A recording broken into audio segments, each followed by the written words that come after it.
আসসালামু আলাইকুম ওয়া রাহমাতুল্লাহি ওয়া বারাকাতুহু।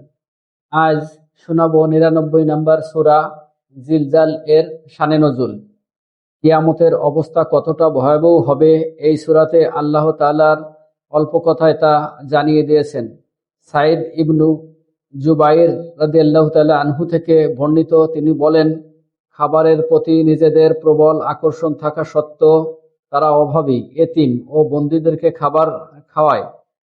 সূরা দাহরের এই আয়াতটি নাজিল হওয়ার পর মুসলমানরা মনে মনে করতে লাগলো যে কোনো তুচ্ছ বা ছোট জিনিস দান করলে বুঝি সওয়াব পাওয়া যায় না।